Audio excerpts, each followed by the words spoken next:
We now return to Let's Play Shadowrun Hong Kong. Into the parking garage. Alright. So we're down here for a few things. Apparently we have a few optional quests. Getting the Magpie's shop key, and investigating the garage, talking to the gangers who have blocked off this part of the map.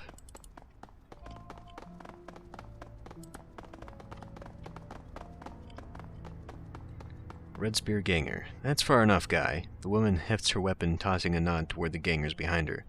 This lot's our turf. If you're looking for a fix, you're welcome to trade. If you're not here for business, clear the hell out. You try and wander around on our turf, we're gonna have to air you out. So what do you say? You looking for a little pick-me-up? A little nitro? Blah blah blah blah blah blah? Can I look around this garage? Some of the BTLs you're selling look an awful lot like they came from Tong's shop. Yeah, so what? Why do you care? If you stole these from Tong's, maybe you saw something I can use in my investigation. Yeah, I guess that's fair. It's like this. Broken Thumb Yuan was walking down the street and sees this guy go into Tong's joint right at closing time. Tall guy, hunched over. Had this shitty gray rain poncho draped over him. Now he figured that was weird as hell, so he posts up and waits. He figures the guy'll come out soon, 'cause Tong's closing up shop. Nothing for 15 whole minutes. Guy comes out, hustles down the street with nobody saying boo. Figure he was waiting for an ebb in the crowds.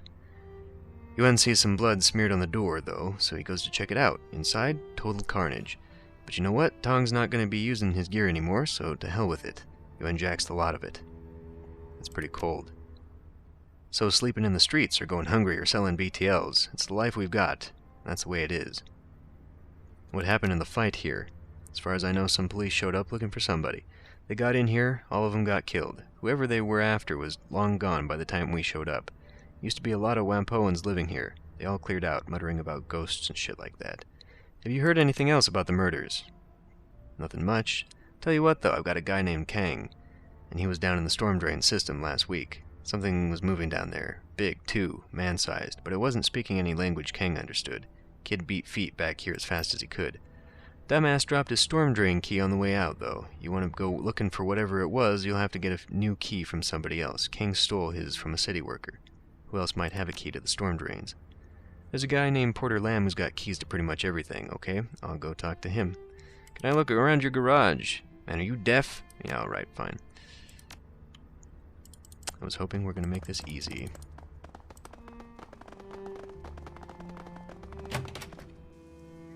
Instead, I gotta waste fucking time running all the way over here. Oh, what's this? The Wampoa?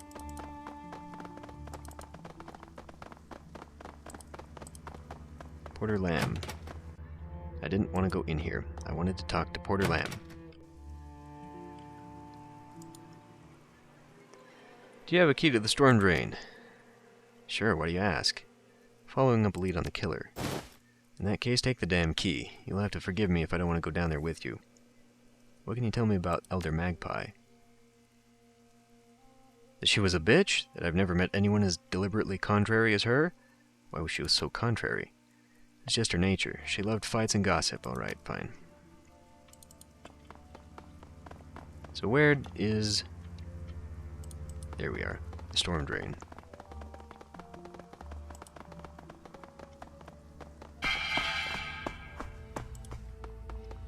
And what's down here? Hey, wait a minute. I recognize this map. Body parts. The disgusting pile of stinking human remains smells strongly of blood in the first stages of decay. The arms, legs, organs were all heaped here like stacked firewood, leaking blood and gore on the floor. Judging by clean edges of the cuts, blades used to sever these parts were extremely sharp. This is a whole world of messed up, Monk. You think the killer stashed these here? This is our killer, all right. Looking closer at the pile, one part stands out. It's a severed forearm, and is covered in tattoos. Words in a Slavic language and a shining lighthouse adorn the forearm. On the back of the hand there's a skull inside a square. Whoever owned this arm isn't likely to be a Wampoan, more likely a Russian criminal tattoos. Alright. There's something in here. Storm drain. Despite the darkness, you see something glitter at the edge of the drain. Looking closer, it appears to be a necklace chain of some kind. Take the necklace. Lifting the necklace out of the drain, you turn it over. It's a simple silver pendant on a chain. It depicts a long-tailed bird in flight, a magpie.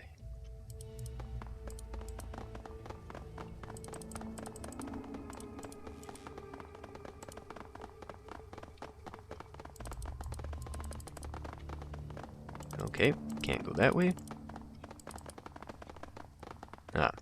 As you round the corner, you hear voices speaking just loudly enough for you to make out coherent sentences. The speakers are definitely not local. They speak with a slight Slavic accent, and their clothing is heavily armored. Around them are a number of crates and boxes, all mostly filled. It looks like the group is packing up. Vasilia. Yaroslav says the boat will be ready tomorrow morning. He's gotten everything arranged with the Port Authority. We move the goods to his warehouse, he'll handle loading them onto the ship, and we can get paid right there and then. I'll be glad to be done with this filthy place. I will too. I hate having to hide in these damn drains. It stings down here. I can hear the devil rats running down the walkways. It's a mess and it's disgraceful. We shouldn't have to put up with this bullshit. And Alexander still isn't back from his little trip. We'll have to leave him behind if he doesn't get back soon. I know, Galina. Until Andrei says that we're in the clear from the triads, we can't be seen with the goods on the street. If they find us, we go back to Vladivostok in sausage cases. Those Red Dragon Mudaki don't screw around when it comes to protecting their turf. Who knows, maybe Alexander was stupid and they caught him. Either way, we'll have to lug his crap through the drains for a few clicks. The orc woman sniffs the air suspiciously, and her eyes dart toward the dark tunnel you stand in. Before you have a chance to get out of sight, she locks eyes with you. What have we here? A curious little pest come looking for things that don't concern him? What do we do with pests, Galina? We break them, Vasilia. And then we hammer a spike through each of their throats, so anybody who sees their bodies knows not to meddle in our affairs. I'm not here to meddle in anything. I'm just looking for a serial killer. Well, you found some, friend. Us. You think you can just walk out of here after finding us? Think again. Because I know what happened to Alexander. If you so much as touched him, your suffering will become the stuff of legend, I promise. Where is he? Chopped up in a pile of body parts. You piece of shit! What did you do to him? Nothing. The serial killer I'm looking for killed him. A serial killer? Why should I believe you? Do you know anybody sane who'd make a pile of severed body parts? Because there's one down here in the drains. You're right. That is the act of someone very sick. We can talk peacefully, but keep your hands where I can see them. Is there anything you can tell me about the murders I might not know? How about, where was your friend headed when he disappeared? He found a key card for a stockroom located behind Mrs. Yang's Jade Mountain restaurant. He went to check it out. Thought there might be something valuable in there. Do you have another key? Yes, here are several. Several, really. Okay. I guess that leads me up to Wampoa Garden. Okay, fine. We'll go that way then. And we come out here. So where am I going?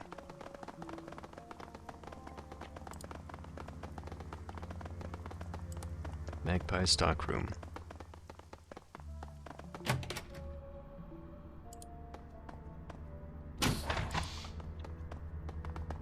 Food. Despite the table's crude construction, an artfully laid meal awaits the owner. Blah blah. Poking at the raw meat, you discover it's surprisingly tender. I think I will leave it alone. Mementos. This box is packed full of odds and ends. It's nearly overflowing with a collection of knickknacks. There's a mask, charms, paper fan. Let's look at the mask. The wooden mask is extremely light. It's been painted a pale white, and the surface is almost as smooth as porcelain. Delicate features and lifted eyebrows are matched with bright red lips and delicately carved teeth. The teeth have been stained a deep black. Look at the charms. The charms are square cloth packets, each approximately 1 inch wide and 3 inches tall. They come in a variety of bright colors and are embroidered with characters for prosperity, peace, wealth, and protection. Inside each appears to be a folded paper prayer of fortune, written in Japanese. Examine the paper fan.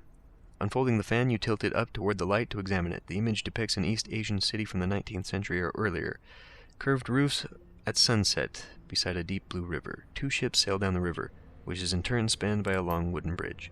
In the foreground, laborers carry buckets along the shore as a man on horseback rides in the opposite direction. In the distance, a pair of large red buildings dominate the city skyline, 1 large temple hall, and a 5-tiered pagoda.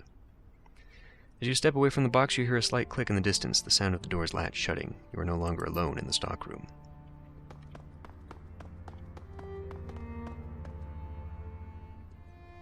Oh my, Gaichu. The ghoul's blind eyes search back and forth as it regards you. It cannot see you, but you have a sense that it knows exactly where you are at all times. Ah, a hired gun. No doubt brought to bear against me by the Wampoan elders, a means by which they can lift the curse plaguing them. I salute your tenacity, but I wonder, will you hear me out before raising your weapon to kill me? You're a ghoul, and you're talking? Yes, I'm not only talking, I am reasoning as well, and since you have not attempted to kill me, your own higher faculties are engaged. I am a curiosity to you. The ghoul bares his teeth, breath rasping over them as he inhales. You wish to know not only what I am, but what I have done. As for who, you may call me Gaichu. I know who you are. You're the one killing the Wampoan elders. You are correct. I have killed all of the Wampoan elders to date, though only Elder Magpie was according to my initial plan. I regret the deaths of the other elders, but it was necessary. Explain yourself. This affair began simply enough. As you may surmise, I am not someone who can be seen in public without great risk. Wampoa Garden is an excellent place to hide. No police or triad presence, and minimal interest in things that lurk in the shadows. Unfortunately for me, the elder discovered me through communion with her spirits. Rather than kill me and chase me away, she came to me with a proposition.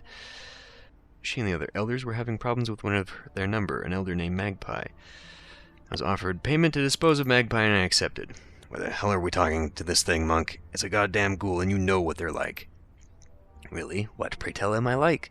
All teeth and claws and bad manners, I expect? Gaichu's tone is amused, despite the harshness of his rasping voice. Really? You want to crack jokes, you cannibal? You're a kind of monster that devour a family because it's convenient. Remember the 162s, monk? He's just like them. The 162s were a gang, woo, in the Barrens. Like that makes a bit of difference. Go on then, talk to the monster, but I'm keeping my finger on the goddamn trigger. I believe we were speaking of the Elder's plans to have me kill Magpie. I've heard of Magpie, but her shop's still locked up. Naturally, they would keep her servers under lock and key to avoid any awkward questions about her whereabouts. I was thorough in disposing of her, as our contract stipulated. She was to simply disappear without a trace. Okay, fine. I disposed of the body by emptying the blood in her bathroom. Then I cut her up into more portable pieces. It's unfortunate, but my survival depends on consumption of raw metahuman flesh. It's a good thing I didn't eat that. Meat on the plate there. Letting such nourishment go to waste would be a foolish error. But why kill the other elders? I contacted the elders, not in person of course, and they arranged to exchange payment. I assumed since the job was done, Ying would be a woman of her word. I was mistaken. I arrived at the nearby parking garage the elders told me about. They'd cleared out other Wampoans under some pretense, though I'm not sure what the ruse they used. Ah, police. The elders never showed up. Instead, several members of the Hong Kong police force arrived. I've heard about the fight. You expect me to believe you took on a police squad and won? Of course, I have survived as a ghoul for some years now on the streets of Hong Kong. If this isn't evidence enough for my tenacity, I doubt any words I could say to you will change your mind. A betrayal of that sort cannot stand. Not only was I not paid for my time and effort, the Wampoan elders treated me like a common animal. Reputation is everything, and I had none. I'd hoped to build a network of contacts so I would be able to continue finding work. Alright, fine. One by one I have eliminated them. They know how to contact me, and could have ended their nightmare at any time. Instead, they contacted you. So I ask you, what now? What will you do? Will you attempt to finish what the Wampoan started, or will you treat me with the same humanity I've shown you? Let me ask you some questions. Did you eat the elders? Some of them, not all. Why would the elders have killed you instead of paying you? Any number of reasons. They're notorious cheapskates. It could be their natural inclination toward profit. Alright, the net result is the same, however. They reneged on the deal we brokered and attempted to have me killed. Okay. If I let you live, what will you do? Kill the rest of the elders? Should I ever have the opportunity to work freelance again, potential employers need to understand the price of betrayal. I've made my decision. Oh, what then will you do? How will this story end? I've got a job to do. Die.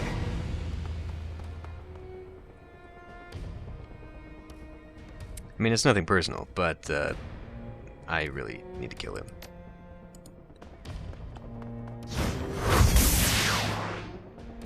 My god, he's got a lot of health.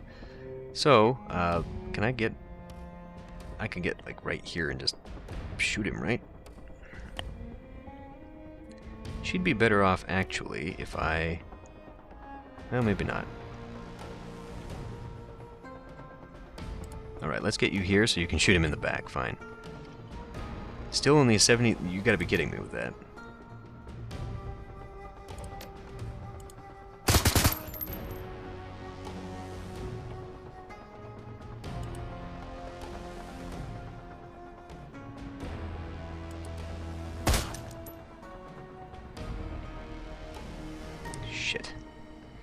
She's not going to be able to make it. She can try from here, though. And I missed. Okay. Infection. Not good. Stunning? Let's just use my magic. Five-finger death punch. As the ghoul falls, you pause to collect yourself. The smell of blood and gore hangs heavy in the air. What's done is done. Your contract with the Wampoans is complete. All that's left to do is inform them. I guess that's that. Too bad the guy was a serial killer. I know how he felt. If the elders did screw him over like that, he had good cause to go after them. But the way that he did it, shit, there are limits to what's acceptable. And besides, we can now go and confront them, ourselves, taking care of all the trash.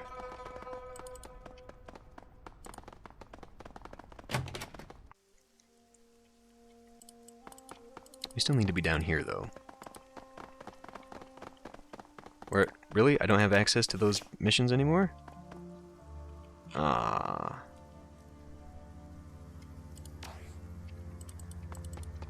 I thought I had the key to this, though. So why did that not... No, whatever. Let's just finish this damn thing.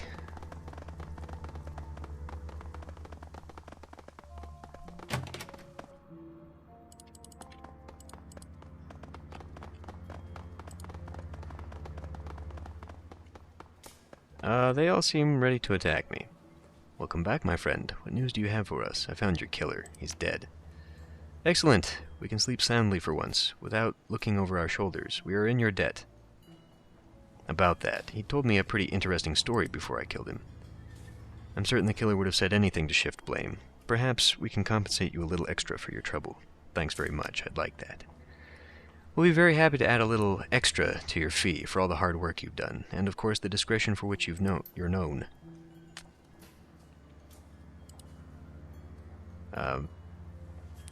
Okay. Why do I get to do this again? Oh.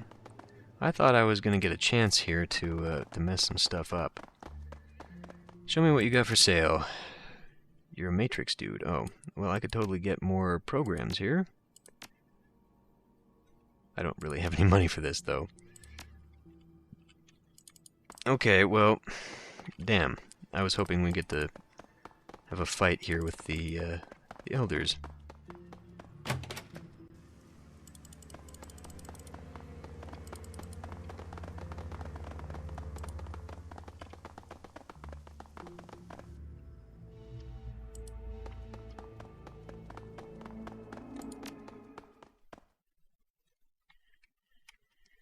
The MTR rockets noiselessly back to Haoi along the edge of Kowloon Bay. The black water glitters in the night with the light of 1,000 reflected storefronts. The Wampoan elders may have lied to you, but business is business, and ghouls are dangerous creatures, even at the best of times. Did the ghoul deserve death, though? The uncertainty of that choice is as clouded as the sky above you. Alright. Well, that seemed to me like it was a major quest, but maybe not. So now, I'm gonna go back to, a glaring orc? A diminutive female orc regards you with a sharp, challenging look. The fierceness of her expression contrasts starkly with her sweet, rounded face and neat bob. She flexes her cyber fists. She fires off a rapid-fire reproach in a thick Filipino accent. Why are you staring like that? Didn't anybody teach you manners? She plants her fists on her leather-clad hips and juts her chin out at you. Back down, lady. You don't know who you're talking to. Relax. I didn't mean to stare. She gives you an unwavering sidelong gaze. You're a stranger on my turf. I expect people to be civil to one another. This isn't your turf. It's a public area. Besides, these streets belong to my boss, Kindly Cheng. The orc's eyes narrow. You're not too good at making friends or fitting in to new surroundings, are you? I think we got off on the wrong foot here. She blinks and her jaw unclenches. It's all right. I can tell you're a newcomer. I just feel a little protective of my part of town. The orc looks you up and down. Finally, with a gruff nod, she introduces herself. I'm Rosario Ignacio, or, to the members of my community, Cherry Pink. I specialize in transport missions and nanny services, and I occasionally shadowrun for walk-around money. I can also fry up a mean batch of lumpia. But you can't have any unless I like you. Cherry Pink seems like an odd choice for a street name. She glowers at you. It's a bona fide Filipino nickname. Unless you want a mouthful of fist, you'll show it respect. You said you're a nanny? She nods enthusiastically. Look around you. See these Shadowrunners and dealers of contraband at Johnson's? There's a fair number who have kids, though they wouldn't shout it from the rooftops. It's usually too dangerous to keep family close. That's where I come in. Shadow nannies are a great idea. No more bringing my baby into combat situations. The orc raises her chin proudly. I've shuttled kids in and out of war zones. I've gone into hiding with little ones for months on end while their parents had to lie low. I've taught children good manners, hygiene, and the proper use of firearms for over 20 years. Wait, you teach kids to use weapons? I show them how to use weapons safely. She jabs a finger at you for emphasis. What's dangerous is not explaining their world to them, the shadows that is. These kids have to grow up fast. Weapons training is appropriate when you're living in a smuggler's den. I'm not big on the whole kids thing. Mind if we talk about something else? If you like. How did you go from babysitting to running the shadows? Well, I used to take care of the children of a whooshing bigwig up in the Peak. Turned out she was siphoning corporate funds to support both a gambling addiction and an extravagant lifestyle. She got sloppy, and I stumbled across some pretty damning documents as I was tidying up the house. I couldn't unsee them, much as I wished it. I started to fear for my life. She was growing desperate, erratic, so I ran. You didn't run too far. Why not leave Hong Kong?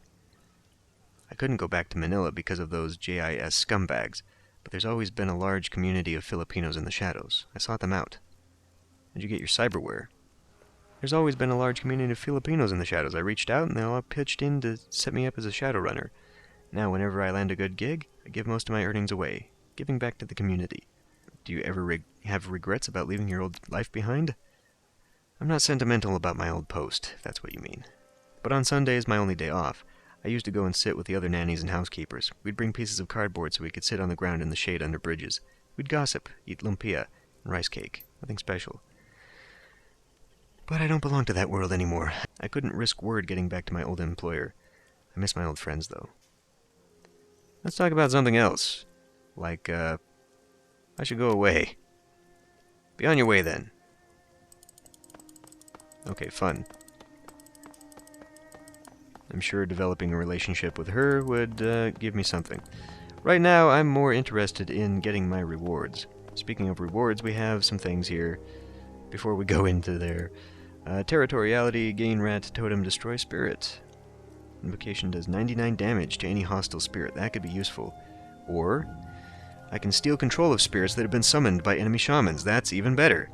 Note that only one spirit can be under control until rank 5 spirit control, where it increases to 2.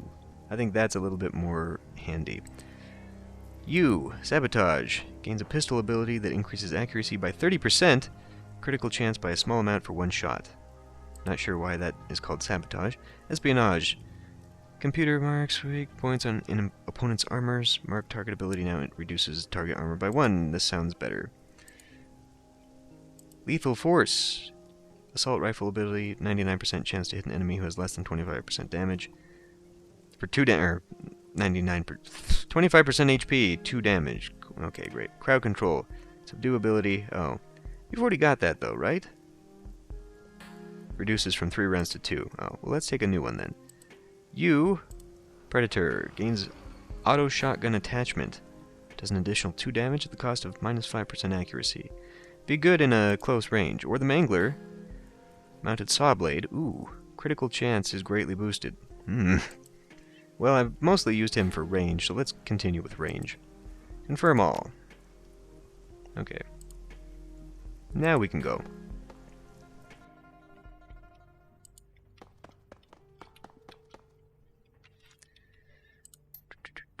Check for new messages about those dreams. Gobbet's face winks onto the screen. Her rats are perched precariously on her head, and she holds a laser pointer clutched between her thumb and forefinger. Oh, hey, Seattle. I hope I didn't catch you at a bad time. Why did I just say that? This is a recording. It doesn't matter if it's a bad time. Anyway, I was thinking about the talk we had. You know, the dream talk, nightmares and stuff. I got a friend here in town. She runs the Parlor of 5 Phases. It's sort of our local magic shop in Talismonger. Name's Crafty. Anyway, she's smart. Really smart. Her mom was... I've talked to her. If you want to talk to anyone in town about these dreams, she'd be the right one to choose. Okay, well, thanks for telling me that now. Anyway, just thought it might help. If you've already been talking to Crafty, please disregard this message. Natch. Attending a party. Monk, I need you to come to the parlor. A friend and business partner of mine named Dr. Shen Yang has need of your services. Something about attending a fancy party in Repulse Bay. He was unwilling to give me details. Okay? Raymond Black's history. Duncan asked me to do some digging on my own into Raymond's history. I guess he doesn't trust Kindly Cheng to give him the full story. I can't say I blame him, since she'd hide things from us if it was in her best interest to do so. So I've been poking around various corners of the Matrix trying to dig up what I can. Most sinners leave a data trail the size of an aircraft carrier. Okay, so I came back with some basic records in Seattle, power utilities, blah blah blah. But further back, the less I find. The craziest part is, prior to 2032, I can't find anything at all. I don't know, I'm going to keep digging. Okay. Urgent task. From Kindly Cheng. Little birds have been whispering in my ear about an urgent and high-paying run. Steel Arm Lu, a red Pole, managed to get his hands on information concerning a prototype laser weapon in Ares, Asia. For years, the Yellow Lotus and the Red Dragon have been locked in a cold war. Despite this, we remain evenly matched. Neither one of us can attack the other without being exposed. Lu wants to change this, and he has a plan. Rather than strike directly, Lu intends to aim external forces at the Red Dragon, specifically Knight Errant. He intends to frame a white paper fan named Gold Fong, making it appear the Red Dragon have been bribing Ares researchers for classified data. 2 leading drone and energy weapon researchers have been recently transferred from London to Hong Kong and are running the project. Doctors Taylor and Hardingham were respected in Europe, but in Hong Kong they remain unknown. We'll provide data that will make it look as if the researchers were contacted by Golden Fong and made quite a bit of money. Okay. Transfer the attached files to a data chip. The files are bundled with a worm program which will auto-execute. You need not bring a Decker, though one may be helpful. You'll need to plant data in the visitor records system, the camera systems in Hardingham and Taylor's lab. Financial data is to be transferred to Dr. Taylor's personal terminal. That in and of itself will not be enough to ensure Knight Errant involvement, however. Planting the data is only the first part of your task. You will also need to steal a prototype laser weapon. There's a GPS tracking device attached to it, which Lu will plant deep in the Red Dragon territory. The apparent theft of a prototype weapon by a disgruntled Triad member should convince Ares to dispatch overwhelming force against the Red Dragon. Lu does not care what becomes of the laser weapon. If you wish to sell it or keep it, feel free. I've also attached a map of your extraction route from the building. During the facility's expansion in 2052, Ares Asia was forced to extend their foundation deeper into the island. They drove piles to the former site of the central MTR station, which partially collapsed during the Dalu Bay earthquake of 2044. Practically, this means you can exit through the basement directly into the new MTR line through Central. With any luck, you can be gone without anyone knowing. Unfortunately, this route is heavily alarmed, so you'll be forced to go through in the front door. And if you can con the front desk, you should have no problems. If you're not up to fast talk, however, be prepared to shoot your way in. Lu does not care if you are loud or quiet. Take the run. Okay, very well. Steel Arm Lu sends his regards. Fine. Restaurant job. One of the things I've learned over the years is that even the rich and powerful have annoyances. No one is without troubles. The client for this run has grown tired of one particular thorn in his side. Okay. Red Pole and the 289s. Despite 289's small stature, Lowe's illegal activities managed to damage the client's profile. Mr. Johnson, would you like you to help him show Lowe the error of his ways? Lowe takes an evening every few months to dine at the Shangri-La restaurant in Aberdeen. Okay? You're going to prove just how wrong... Because of this, it's not unusual for diners to bring bodyguards and assistants with them. In Lowe's case, he brings a particularly brutish enforcer known as the Talon, who undoubtedly feels well protected. Prove him wrong! You're to kidnap Rooster Lowe. So long as he is alive and in relatively good health, all options are on the table. Okay, so do I now use my stunning abilities? The client has arranged an exit via boat. Okay, take the run. I've let the client know you've accepted the job. Okay, now I'm going to look at this. Post pay data for sale. Post my logistical data from Wuxing. And claim payment for the exotic animal dealer contacts. 300 new yen. Okay. Anything new? Oh god. Police shootout in Victoria Harbor. Typhoon warning versus smack. Looking for a Decker. Looking for experienced Decker for a discreet milk run. Okay, we probably don't need to read through that nonsense. Just an argument over there's no such thing as a milk run. New Pinoy in Hong Kong. Can't get a flight to Seattle. Not gonna bother digging through the BBS. Okay. So, new missions, as if we needed more right now. Get some rest. Optional mission. Might take that instead. I'm gonna end this one here, and I'll see you next time.